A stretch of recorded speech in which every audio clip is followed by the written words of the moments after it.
बहुत बहुत स्वागत है सभी का पढ़ाई के रोल पर। आज की क्लास में हम BA third semester political science के यूनिट फर्स्ट को आज हम कंप्लीट करा रहे हैं। हमारा जो फर्स्ट चैप्टर है इसमें कि जितने भी आपके क्वेश्चन में सारे के सारे करा दे रहा हूँ बहुत ही शीघ्र। इसमें कि जितने भी चैप्टर आपके बच रहे हैं, टोटल आपके 8 आपकी यूनिट हैं, 8 इसमें आपके चैप्टर हैं। बहुत ही शीघ्र हम इसी माह में पॉलिटिकल साइंस यानी जो है राजनीति विज्ञान का हम पूरा का पूरा सिलेबस हम चैप्टर्स कंप्लीट करा देंगे। अगले महीने से हम इसके मॉडल पेपरों को भी सोल्व कराएंगे और एग्जाम से पहले पहले हमारा एक संपूर्ण पाठ्यक्रम से एक इंपॉर्टेंट क्वेश्चन आंसर का भी वीडियो आएगा। यदि आप कोई भी बुक सीरीज नहीं खरीदते तो आप मेरे चैनल के माध्यम से आप बीए की तैयारी बिल्कुल फ्री कर सकते हैं और अपने एग्जाम में अच्छे नंबर भी प्राप्त कर सकते हैं। चलेगा, आज की क्लास के माध्यम से इसका हम फर्स्ट चैप्टर को कंप्लीट कर रहे हैं। आज पेपर आपका है पॉलिटिकल साइंस का। यहाँ से पेपर का आपको नेम आपको मिला लेना है। इसमें आपको पढ़ना है पॉलिटिकल जो है प्रोसेस इन इंडिया। पेपर का यही आपका टाइटल है, यही आपका नाम है। यूपी के जितने भी विश्वविद्यालय है, कुछ यदि हम यूनिवर्सिटी की बात करें जैसे कि वीर बहादुर सिंह पूर्वांचल विश्वविद्यालय, एमजे के बीपी आपका डॉक्टर राम मनोहर लोहिया, और आपके सीजीएमयू कानपुर विश्वविद्यालय, एमजे पीआरयू बीयू झांसी, रज्जो बी स्टेट विश्वविद्यालय प्रयागराज, और भी बहुत सारे हमारे विश्वविद्यालय है, डीबीआरआईओ वगैरह। इन सभी का सिलेबस सेम है, यही आपको पढ़ना है। ठीक है, अब इसमें फर्स्ट चैप्टर आपका कौन सा है सबसे पहले इसको जान लो। इसमें आपको पढ़ना है भारत में लोकतांत्रिकरण की प्रक्रिया क्या है, लोकतंत्र किसे कहते हैं, लोकतंत्र के प्रकार, प्रत्यक्ष लोकतंत्र, अप्रत्यक्ष लोकतंत्र, ये सब क्वेश्चन आपके एग्जाम में बनेंगे। और जो है लोकतंत्र के आयाम पढ़ेंगे। इसमें आपको पढ़ना है इसके आयाम में कि इसका सामाजिक आयाम क्या है, आर्थिक आयाम क्या है, राजनीतिक इसका आयाम क्या है। तो ये जितने भी इसमें के क्वेश्चन आपके बन रहे हैं मैं सारे के सारे क्वेश्चन जो है कराए दे रहा हूँ। ठीक है, जो भी विद्यार्थी चैनल पर यदि फर्स्ट टाइम विजिट किए हों तो वीडियो को लाइक करके चैनल को जरूर सब्सक्राइब कीजिएगा, क्योंकि मैं सब बीए की आल सेमेस्टर की एग्जाम की तैयारी कराता हूं, जिसकी मदद से अपने एग्जाम में आप अच्छे नंबर प्राप्त कर सकते हैं। तो सबसे पहले लोकतंत्र क्या है इसको आप समझ लो। लोकतंत्र आपने काफ़ी बार शब्द सुना भी होगा। लोकतंत्र की जब बात आती है तो भारत जो है देश दुनिया का सबसे बड़ा लोकतांत्रिक देश है। और कई बार जो है आपने सुना भी होगा कि भारत जो है जो लोकतांत्रिक देश है, विश्व का सबसे बड़ा लोकतांत्रिक एक देश है। और इस शब्द को सुनकर जो है कभी ना कभी आपके मन में यह सवाल जरूर उठा होगा कि आखिर लोकतंत्र है क्या। तो आज की क्लास के माध्यम से हम लोकतंत्र को समझेंगे। ठीक है, लोकतंत्र के यदि हम शाब्दिक अर्थों की बात करें तो लोकतंत्र जो है दो शब्दों से मिलकर बना हुआ है, एक है लोक, दूसरा है तंत्र। तो लोक का अर्थ होता है, ठीक है, लोक और तंत्र से मिलकर बना। लोक का अर्थ होता है जनता, लोक का मतलब क्या होता है जनता, तंत्र का मतलब होता है शासन। तो अर्थात हम इस प्रकार से कह सकते हैं शाब्दिक अर्थों में कि जनता का शासन होता है लोकतंत्र का मतलब। इसको हम इंग्लिश में डेमोक्रेसी कहते हैं। तो यहाँ से इसके हम अर्थ को हम समझेंगे अब यहाँ से। क्योंकि भारत जो है दुनिया का सबसे बड़ा लोकतांत्रिक देश है। लोकतंत्र एक ऐसी जो है शासन प्रणाली होती है जिसमें देश की जनता जो है चुनाव के समय अपनी जो है पसंद के उम्मीदवार को जो है मत देकर विजयी बनाती हैं। ठीक है, लोकतांत्रिक प्रक्रिया क्या है, लोकतंत्र में क्या होता है, इसमें जो है जो जनता होती है देश की तो अपने प्रतिनिधित्व को जो है चुनती है, उसको वोट देती है, अपना जो उम्मीदवार उसको बनाती है, वोट देकर जो है विजयी और जो है विधायिका का निर्वाचित सदस्य जो है बनाती है। ठीक है, तो वोट के माध्यम से जो है लोकसभा के सदस्य जो है निर्वाचित होते हैं, राज्यसभा के, विधानसभा के और जो है विधान परिषद के। तो इस तरह से वोटों के माध्यम से जनता जो है अपनी प्रतिनिधित्व को, अपने नेता को चुनती है। ठीक है, बाद में वही जो होते हैं, जो प्रतिनिधित्व होते हैं, जो उम्मीदवार होते हैं, वही जनता के हित में जो है कार्य करते हैं। तो इसी को हम लोकतंत्र कहते हैं, सिंपल सी परिभाषा। और भी यहाँ आगे लिखा हुआ है कि निर्वाचित जो है सदस्य जो है बनाती है। और लोकतंत्र या जो है प्रजातंत्र में सभी लोगों को समान सामाजिक, राजनीतिक, धार्मिक अधिकार जो है मिलते हैं। ठीक है, लोकतंत्र या प्रजातंत्र दोनों एक ही चीज़ है। पहली बात तो लोकतंत्र कहे या फिर प्रजातंत्र कहे तो दोनों एक ही चीज़ है। इसमें जो है लोगों को समान जो है सामाजिक, राजनीतिक और धार्मिक अधिकार जो है इसमें मिलते हैं। इसी को लोकतंत्र कहा जाता है। तो इतनी सी परिभाषा आपको लिख देना है। काफ़ी सिंपल सी परिभाषा मैंने आपको स्पष्ट किया है। और भी इसकी आगे यहाँ से परिभाषा है, थोड़ा सा इसको भी आप समझ लीजिएगा। लोकतंत्र जो है उस शासन व्यवस्था को कहते हैं जिसमें जनता जो है स्वयं प्रत्यक्ष या अप्रत्यक्ष मतलब डायरेक्ट या इनडायरेक्ट रूप से अपने प्रतिनिधियों के संपूर्ण जनता के हित को दृष्टि में रखकर जो है शासन करती है। मतलब जो है इसमें क्या है, इसमें जब जनता किसी अपने उम्मीदवार को जब वोट देती है तो वही जो प्रतिनिधित्व होता है, ठीक, जो प्रतिनिधि होता है जिसको आपने जिताया है, तो वही प्रतिनिधि जो होता है संपूर्ण जनता के हित को देखकर शासन करता है। ठीक है, तो इसी को हम लोकतंत्र कहते हैं। यहाँ से अमेरिका के तत्कालीन राष्ट्रपति अब्राहम लिंकन ने जो है 1863 ईस्वी में गेटिसबर्ग में दिए गए अपने भाषण में कहा था कि लोकतंत्र जो है शासन का वह रूप है जिसमें जनता के लिए, जनता के द्वारा शासन होता है। इसी को हम लोकतंत्र कहते हैं। तो इन्होंने भी बहुत ही अच्छी सी परिभाषा दिया है अब्राहम लिंकन ने। इनका कहना है कि जो लोकतंत्र होता है शासन का एक वह रूप है, शासन का जिसमें जो है जनता के द्वारा जनता के लिए शासन होता है, इसी को हम लोकतंत्र कहते हैं। ठीक है, तो ये भी परिभाषा आपको भूलना नहीं, ये परिभाषा आपने हाई स्कूल में भी पढ़ा होगा। फिर अगली परिभाषा यहाँ से लॉर्ड ब्राइस जी लिखते हैं, ये कहते हैं कि प्रजातंत्र सरकार का वह रूप है जिसमें राज्य जो है सत्ता किसी विशेष वर्ग में केंद्रित न होकर के संपूर्ण समाज के सदस्यों में निहित रहती है, इसी को हम लोकतंत्र कहते हैं। फिर यहाँ से डाइसी महोदय लिखते हैं, ये कहते हैं कि प्रजातंत्र सरकार का वह रूप है जिसमें शासन वर्ग संपूर्ण राष्ट्र का अपेक्षाकृत एक बड़ा भाग हो, इसी को हम लोकतंत्र कहते हैं। तो इस तरह से इसके बारे में आपको लिख देना है थ्योरी। काफ़ी अच्छी इसमें की परिभाषाएं भी जितनी मैंने आपको रखी हैं, तो पहले इसकी शाब्दिक अर्थ जो मैंने आपको बताया था शुरुआत में, इसको आपको देख लेना है, फिर इस तरह से आपको थ्योरी आपको लिख देना है। ठीक है, चलेगा। अब यहाँ से हम लोकतंत्र की विशेषताओं को समझेंगे। तो लोकतंत्र की बहुत सारी विशेषताएं होती है, जैसे कि जो है स्वतंत्र और जो है निष्पक्ष चुनाव। तो अपने लोग जो है प्रतिनिधियों का जो है चयन करने के लिए स्वतंत्र और निष्पक्ष चुनाव में भाग लेते हैं। मतलब जो है जो आदमी जो है अपने प्रतिनिधित्व को चुन सकता है, ऐसा नहीं कि एक ही व्यक्ति को वोट दो। आपको जो प्रतिनिधित्व अच्छा लगता है, आपको लगता है कि ये जो प्रतिनिधित्व है हमारा, ठीक, जो नेता है हमारे हितों के लिए कार्य करेगा, अच्छा कार्य करेगा, तो सभी को स्वतंत्रता है अपने नेता को जिताने का, अपने नेता को वोट देने का। तो इसमें स्वतंत्र और निष्पक्ष चुनाव होता है। इसमें जो है निष्पक्ष रूप से भाग लेते हैं चुनाव में सभी प्रतिनिधि, और जो है जहाँ सभी को जो है चुनाव लड़ने और जीतने का समान जो है अवसर भी जो है मिलता है। फिर इसकी दूसरी विशेषता है कानून का जो है शासन। तो कानून जो है सभी नागरिकों पर जो है समान रूप से जो है लागू होते हैं, और कोई जो है व्यक्ति कानून के ऊपर जो है नहीं होता है। तो लोकतंत्र जो प्रणाली होता है, इसमें जो विशेषता है कानून का शासन। तो कानून का शासन एक विशेष समुदाय के लिए नहीं होता है, बल्कि संपूर्ण देश के हितों के लिए होता है। जो भी कार्य सरकार करेगी तो सब संपूर्ण जो है लोगों के लिए करेगी, ना कि कुछ विशेष वर्गों के लिए। ठीक है, फिर इसकी तीसरी विशेषता है मौलिक अधिकारों का जो है संरक्षण। तो नागरिकों को जो है जैसे कि भाषण देने, अभिव्यक्ति, जीवन और जो स्वतंत्रता जैसे मौलिक अधिकार प्राप्त होते हैं, और जिनकी जो है सरकार द्वारा रक्षा जो है की जाती है। तो ये जो मौलिक अधिकार प्राप्त हैं जो कि हमें संविधान से, तो इनकी रक्षा की जो जिम्मेदारी होती है वो सरकार की जो है होती है। फिर है नागरिकों की जो है भागीदारी। तो लोग जो है राजनीतिक प्रक्रिया में सक्रिय रूप से जो है भाग लेते हैं। ठीक है, लोग जो है राजनीतिक प्रक्रिया में सक्रिय रूप से भाग लेते हैं और सरकार का जो है आलोचना करते हैं और अपनी जो है राय व्यक्त करते हैं। मतलब कोई भी सरकार जब मनमानी करने लगते हैं तो बहुत सारे आपने देखा होगा धरना किए जाते हैं। ठीक है, तो इस तरह से इसमें भी जो है सक्रिय रूप से भाग लेते हैं जब उनके हितों में कार्य नहीं होते हैं। तो इसमें भी नागरिकों की भागीदारी भी कहीं ना कहीं देखा जाए तो अपनी राय व्यक्त करने के लिए महत्वपूर्ण होती है। फिर है जवाबदेही और जो है पारदर्शिता। तो चुनी हुई सरकार अपने कार्यों के लिए जनता के प्रति जो है जवाबदेही होती है, और शासन के कामकाज में जो है पारदर्शिता जो है होती है। फिर है बहुदलीय प्रणाली। तो एक से अधिक राजनीतिक दलों को जो है चुनाव लड़ने, सरकार बनाने का जो है अवसर मिलता है। ठीक है, इसमें जो है एक ही दल चुनाव नहीं लड़ सकता है, बहुत सारी पार्टियां एक साथ चुनाव लड़ती हैं। अब जिसको जनता जिताएगी तो वही तो शासन करेगा, और जिससे जो है जो मतदाता हैं उसको बेहतर जो है विकल्प मिलते हैं अपना नेता चुनने को। जो अच्छा नेता होता है वोट इसी को मिलते हैं, और जिसको अधिक वोट मिलते हैं वही जो है कह सकते हो प्रतिनिधित्व जो है हो जाता है, चुना जाता है, वही उसकी जीत होती है। वही फिर जो है देश पर शासन करता है, राज्य पर शासन करता है। ठीक है, चलेगा। और भी इसकी समानता है, एक समानता और जो स्वतंत्रता। इसमें समानता, जनता जो भी हित में कार्य करती है तो सभी की समानता एक दृष्टि से देखता है। जैसे कि सरकार फॉर एग्जांपल ले लो, तो कोई भी कार्य जब योजना आती है सरकार की तरफ से तो सभी के लिए होती, ना कि एक के लिए। ठीक है, अब यहाँ से हम लोकतंत्र के हम प्रकारों को देखेंगे। लोकतंत्र के जो प्रकार हैं, लोकतंत्र दो प्रकार का होता है, एक है प्रत्यक्ष लोकतंत्र, एक होता है अप्रत्यक्ष लोकतंत्र। ठीक है, तो प्रत्यक्ष लोकतंत्र जो होता है इसमें लोग जो है सीधे निर्णय लेते हैं। ठीक है, प्रत्यक्ष लोकतंत्र क्या होता है, इसमें जनता सीधे निर्णय लेती है। मतलब कोई कानून बनाना है तो सीधे जनता निर्णय लेती है। ठीक है, जबकि अप्रत्यक्ष लोकतंत्र क्या होता है, इसमें जनता सीधे निर्णय नहीं लेती है। जनता ने जिसको वोट दिया था, जो प्रतिनिधित्व चुना था, तो वो जो प्रतिनिधित्व है वो जो है निर्णय लेगा कि क्या अच्छा है, कौन सा कानून बनाना है, कौन सा पारित करना है, तो वो निर्णय लेगा।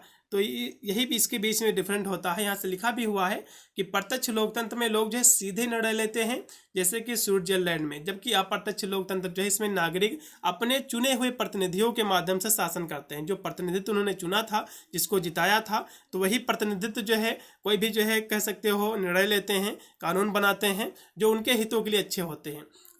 ठीक है, तो अप्रत्यक्ष लोकतंत्र जो कि भारत में प्रचलित है, बहुत सारे और भी देशों में जो है अप्रत्यक्ष जो है लोकतंत्र ही जो है कह सकते हो प्रचलन में है। अब यहाँ से हम इसके प्रकारों को विस्तृत में समझेंगे कि अप्रत्यक्ष लोकतंत्र और प्रत्यक्ष लोकतंत्र क्या है क्या। तो सबसे पहले प्रत्यक्ष लोकतंत्र को आप समझो। प्रत्यक्ष लोकतंत्र यह लोकतांत्रिक का वह रूप है जिसमें जो है नागरिक सीधे नीतियों कानून पर जो है निर्णय लेने में भाग लेते हैं। इसमें क्या है, कोई भी कानून का निर्णय हो, कोई कार्य हो, तो कोई भी नीति बनाना हो, तो इसमें जो है जनता स्वयं भाग लेती है। ठीक है, और जो है किसी भी जो है मध्यस्थ या प्रतिनिधित्व के साथ ही जो है भाग नहीं लेती है, बल्कि अपना खुद उसी में जो है इन्वॉल्व होती है जनता कि ये जो है लागू करना है, ये निर्णय लेना है, ये कानून बनाना है। जैसे कि स्विट्जरलैंड में यहाँ जो है नागरिक अक्सर जो है जनमत संग्रह और जनमत के माध्यम से कानून पर जो है मतदान करते हैं। यानी इसमें जो है जनता स्वयं मतदान करती है कि कौन सा कानून बनना चाहिए। ठीक है, और जिससे यह जो है प्रत्यक्ष लोकतंत्र का एक प्रमुख जो उदाहरण बन जाता है। तो वहाँ की जो जनता है, कोई भी कानून बनाना है तो सीधे जो है जनता ही जो अपना वोटिंग करती है। लेकिन भारत में क्या है, जब अप्रत्यक्ष लोकतंत्र की भारत में, तो इसमें जो है जो प्रतिनिधित्व आपने चुना था तो वही जो है वोटिंग करते हैं। तो जिस तरफ से पार्टी से ज़्यादा वोटिंग होगी, जैसे कि वक्त बिल का जो संशोधन हुआ है, तो आपने जो है जो कि बीजेपी को मान लो जो है प्रतिनिधित्व आपने चुना होगा। ठीक है, तो वहाँ पर जो है उनकी वोटिंग होती है। बहुत सारी पार्टियाँ जो कि रहती हैं, कुछ विपक्ष में रहती, कुछ पक्ष में रहती हैं। तो पक्ष को ज़्यादा यदि वोट मिलते हैं, ठीक है, उसको संशोधन जो कि कर रहे थे, तो जिसको ज़्यादा वोट मिल जाएगी, तो यदि कोई पक्ष जो है उसको संशोधन करना चाह रहे, उसको यदि बहुमत मिल जाएगा तो उसमें संशोधन कर सकती है। यदि उसको बहुमत नहीं मिलेगा तो उसमें भी संशोधन नहीं हो सकता है। तो इसमें जो है जनता स्वयं नहीं भाग लेती, बल्कि उन्होंने जो अपना नेता चुना था तो वे आगे जाकर जो है उसमें संशोधन करते हैं, कोई कानून बनाते हैं, कोई नीति का निर्माण करते हैं। तो इसको हम अप्रत्यक्ष लोकतंत्र कहते हैं। ठीक है, यहाँ से जिससे और भी लिखा हुआ है आपके प्रत्यक्ष लोकतंत्र में, जैसे कि जो है प्राचीन एथेंस, तो प्राचीन यूनान में नगर राज्य एथेंस में प्रत्यक्ष लोकतंत्र का एक जो है शास्त्रीय रूप विकसित हुआ था, जहाँ नागरिक जो है सीधे जो है शासन में भाग लेते थे। फिर है भारत में ग्राम सभा। तो भारत में ग्राम सभा के सदस्य जो है सीधे तौर पर अपने गांव में निर्णय लेने की प्रक्रिया में भाग लेते हैं, और जो एक प्रकार का प्रत्यक्ष जो है लोकतंत्र है। ठीक है, अब यहाँ से हम अप्रत्यक्ष लोकतंत्र के बारे में समझेंगे। देखो, अप्रत्यक्ष लोकतंत्र जैसे कि अभी मैंने आपको बताया कि अप्रत्यक्ष लोकतंत्र में जो है आप सीधे निर्णय नहीं लेते, बल्कि आपने जिसको वोट दिया था, आपने जिसको नेता चुना था, तो वे जाकर संसद में कोई जो है कानून लाते हैं। ठीक है, तो वे कानून का निर्माण करते हैं जो आपके हितों के लिए अच्छे होते हैं। जो कुछ और भी कानून जो कि पहले से लागू हैं, जो कि आपके हितों के लिए नुकसान पहुंचाते हैं, तो इसमें संशोधन भी करते हैं। ठीक है, जैसे कि जीएसटी का भी हाल ही में आया, तो इसमें संशोधन किया गया है, उसको कम किया गया है, जो कि एक प्रकार का बोझ था गरीब वर्गों के लिए, सभी लोगों के लिए देखा जाए तो वही चीज़ इसमें लिखा हुआ प्रत्यक्ष लोकतंत्र में, जिसको हम प्रतिनिधित्व लोकतंत्र भी कहते हैं। इसकी परिभाषा यहाँ से इस प्रकार लिखी हुई है कि इस प्रकार के लोकतंत्र में नागरिक अपने प्रतिनिधियों का जो है चुनाव करते हैं, जो उनकी जो है ओर से कानून बनाते हैं और निर्णय लेते हैं। मतलब जो प्रतिनिधित्व आपने जो है जो चुना था वोट देकर, तो वही प्रतिनिधित्व का जो है जो आपने चुनाव किया था, तो वो जो है आपकी ओर से, ठीक है, क्योंकि आपने जब चुना था तो जाहिर सी बात आपकी ओर से जो है कानून बनाते हैं और निर्णय लेते हैं। तो इसी को हम अप्रत्यक्ष लोकतंत्र कहते हैं। एग्जाम्पल के लिए जैसे कि भारत और जो है संयुक्त राष्ट्र अमेरिका, तो ये देश जो है अप्रत्यक्ष लोकतंत्र के उदाहरण हैं, जहाँ जो है नागरिक सांसदों और अन्य जो प्रतिनिधियों का चुनाव करते हैं, जो देश के शासन में जो है भाग लेते हैं। ठीक है, और भी इसका एग्जाम्पल दिया हुआ है कि कॉलेज जो है छात्र संघ चुनाव। तो कॉलेज जो है छात्र संघ चुनाव में वोटिंग करना एक प्रकार का अप्रत्यक्ष लोकतंत्र है, जहां आप सीधे विश्वविद्यालय के निर्णय नहीं लेते हैं, बल्कि आप अपने प्रतिनिधियों के माध्यम से जो है निर्णय लेते हैं। तो ये भी इसी का एग्जाम्पल है, उदाहरण है। अब यहाँ से मैंने लोकतंत्र के बारे में आपको स्पष्ट मैंने आपको समझा दिया है, इसके प्रकार भी मैंने स्पष्ट कर दिया है। आशा करता हूँ आपको समझ में आए भी होंगे। अब लोकतांत्रिक प्रक्रिया क्या है, इसको भी थोड़ा सा समझ लो। तो परिभाषा के अनुसार लोकतंत्र एक ऐसी जो है शासन प्रणाली है जिसमें जनता के पास अंतिम अधिकार होता है, और वे जो है इसका प्रयोग जो है प्रत्यक्ष या अप्रत्यक्ष रूप में जो है एक प्रतिनिधित्व प्रणाली के माध्यम से करते हैं, जिसमें अक्सर नियमित जो है अप्रतिबंधित मतदान जो है शामिल होता है। लोकतंत्र जो शब्द है मैंने आपको बताया था, दो शब्दों से मिलकर बना हुआ है, लोक प्लस तंत्र। यहाँ से इसको इंग्लिश में हम देखें तो डेमोस प्लस जो है क्रेटोस से शब्द बना हुआ। डेमोस का मतलब होता है जनता, क्रेटोस का मतलब होता है बल या शासन। ठीक है, तो इस प्रकार हम कह सकते हैं कि जो है लोकतंत्र जो है जनता द्वारा जो है जनता के लिए शासन होता है। अब यहाँ से लोकतांत्रिकरण की प्रक्रिया क्या है, इसको भी समझ लो। वह प्रक्रिया जिसके माध्यम से राजनीतिक सरकार लोकतांत्रिक बनती है, मतलब वह प्रक्रिया जिसके माध्यम से जो राजनीतिक सरकार है वो कैसी बनती है, लोकतांत्रिक बनती है। तो इसी को हम लोकतांत्रिकरण कहते हैं। सिंपल सी परिभाषा इतनी आपको लिख देना है। और यह जो है लोकतांत्रिक व्यवस्था की और एक जो है क्रांति है जिसमें राजनीतिक परिवर्तन शामिल है। लोकतांत्रिकरण की जो है कुछ व्याख्याएं अभिजात वर्ग द्वारा संचालित प्रक्रियाओं पर जो है जोर देती हैं, जबकि अन्य जो है जमीनी स्तर पर शुरू की गई प्रक्रियाओं को जो है प्राथमिकता जो है देती है। सामान्य तौर पर लोकतांत्रिक जो है शासन प्राप्त करने की प्रक्रिया के रूप में इसको जो है परिभाषित किया गया है। तो इस तरह से इसके बारे में आपको लिख देना है कि वह प्रक्रिया जिसके माध्यम से राजनीतिक सरकार लोकतांत्रिक बनती है, इसी को हम लोकतांत्रिकरण कहते हैं। सिंपल सी परिभाषा इतनी आपको केवल याद रखना है बस, ठीक है। अब यहाँ से हम लोकतंत्र के आयामों के बारे में चर्चा करेंगे। तो लोकतंत्र के सामाजिक आयाम होते हैं, राजनीतिक और आर्थिक आयाम होते हैं। तो सबसे पहले सामाजिक आयाम क्या है, तो समाज में जो है जैसे कि समानता, न्याय, मानवाधिकारों की जो है सुरक्षा और सभी वर्गों को समान अवसर देना इसके अंतर्गत आता है, और जिससे जो है सामाजिक समन्वय जो है भाईचारा जो है बढ़ता है। ये होता है सामाजिक आयाम। फिर है राजनीतिक आयाम। तो यह जो है नागरिकों के जो अधिकारों, उनके कर्तव्यों से संबंधित है। उन्हें सरकार चुनने, अपनी राय व्यक्त करने का अधिकार देता है तथा जो है उन्हें देश के फैसले में भी जो है शामिल करता है। फिर है आर्थिक आयाम की बात करें तो इसमें जो है आर्थिक न्याय और समृद्धि शामिल है, जहां न्याय और समानता के सिद्धांतों के आधार पर सभी नागरिकों को आर्थिक विकास में जो है भाग लेने का अधिकार मिलता है। तो मैंने तीनों इसके आयाम करा दिए हैं, तो इस तरह से इसके बारे में आपको लिख देना है। अब यहाँ से हम देखेंगे कि प्रत्यक्ष लोकतंत्र और अप्रत्यक्ष लोकतंत्र पे अंतर क्या है। एग्जाम में काफ़ी बार क्वेश्चन आपका रिपीट भी हुआ, तो यहाँ से इसको भी हम कराए दे रहे हैं। तो प्रत्यक्ष लोकतंत्र में नागरिक जो होते हैं सीधे तौर पर निर्णय लेते हैं, पहला अंतर तो ये हो गया। जबकि अप्रत्यक्ष लोकतंत्र में वे जो है अपनी ओर से जो है निर्णय लेने के लिए प्रतिनिधियों का चुनाव करते हैं। पहले वोटिंग के माध्यम से एक अपना नेता चुन लेंगे, तो वही नेता जाकर जो है निर्णय लेंगे। प्रत्यक्ष लोकतंत्र में जनता सीधे कानून नीतियों पर जो है मतदान करती है, वही अप्रत्यक्ष में जो है प्रतिनिधि जो है लोकतंत्र में जनता अपने प्रतिनिधियों के माध्यम से निर्णय लेती है। जनता ने किसी अपने प्रतिनिधि को जिताया है तो वही प्रतिनिधि आगे जाकर निर्णय लेगा, कानून बनाएगा, नीति का निर्माण करेगा।